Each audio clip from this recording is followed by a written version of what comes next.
Sejam todos muito bem-vindos a mais uma videoaula de processamento digital de sinais.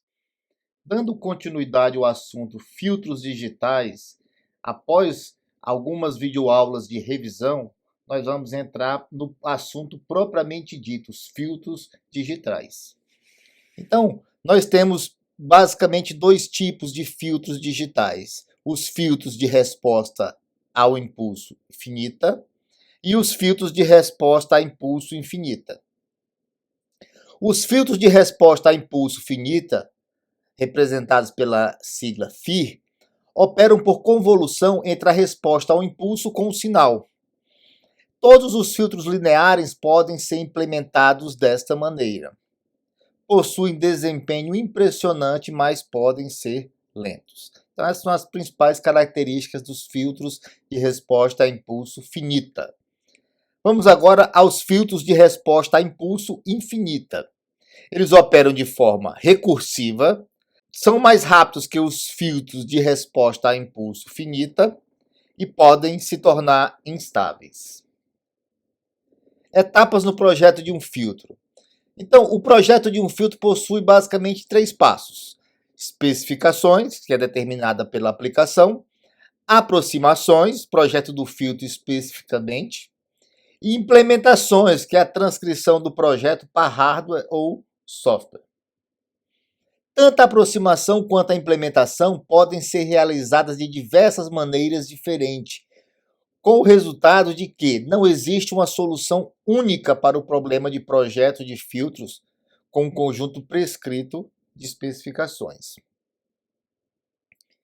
O projeto de filtros de resposta infinita ao impulso implica a obtenção de uma função de transferência aproximada que seja uma função racional de Z. As principais técnicas utilizadas são a invariância ao impulso e a transformação bilinear. O projeto de filtros de resposta finita leva a uma aproximação polinomial. As técnicas mais comuns para o projeto são o método janelamento e o uso de algoritmos interativos, como, por exemplo, Pax-McClellan. O projeto de filtros de resposta infinita ao impulso requer que sejam observados limites de tolerâncias para as faixas de passagem, transição e rejeição, e, consequentemente, que os polos da função de transferência estejam dentro do círculo de raio unitário por razões de estabilidade. O projeto de filtros de resposta finita ao impulso obedece os limites de tolerâncias especificados no projeto e impõe-se a restrições de fase linear. Assim sendo, não é necessário preocupar-se com a fase no processo de projeto do filtro digital. Então aqui nós temos um filtro média móvel, é um tipo de filtro de resposta finita ao impulso em que se faz a média aritmética das últimas m amostras. Então aqui nós temos uma expressão que representa o filtro média móvel. Então é uma forma mais básica para a filtragem digital. Principal aplicação para o filtro média móvel é redução de ruídos. Então aqui nós temos o sinal original e depois o sinal filtrado. Não dá para perceber que a redução que o ruído é bastante atenuado. E dependendo do número de pontos em que nós realizamos a média, utilizamos para realizar a média, percebam que a região de roll-off ela passa a ser de transição mais rápida. Então aqui nós temos um primeiro exemplo. Temos um sinal de ruído e temos esse sinal suavizado. Então aconselho que o aluno utilize esse código do MATLAB para tentar entender o que é que foi feito, o ruído gerado e depois a atenuação desse ruído. Então isso aqui é só para ter um primeiro entendimento prático de como realizar a filtragem utilizando o filtro média móvel. Esse exemplo aqui ele já é mais palpável, tem um pulso retangular. A esse pulso retangular foi adicionado um ruído e aqui embaixo eu tenho o sinal suavizado. Nesse caso, nós utilizamos a média de 2 pontos.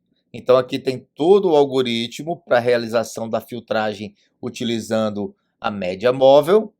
E este exemplo aqui já é um exemplo em que eu pego mais pontos, a quantidade de pontos para realizar a média, ela é maior. Então percebo que quando eu aumento a quantidade de pontos, olha o que acontece com o sinal. O ruído é mais atenuado, né? Então aqui eu tenho um sinal bastante ruidoso e aqui eu tenho um sinal bem mais suavizado. Aqui está o código. Também aconselho que o aluno digite o código no MATLAB, tente entender como foi realizado a utilização do filtro média móvel. Aqui eu estou pegando 5 pontos.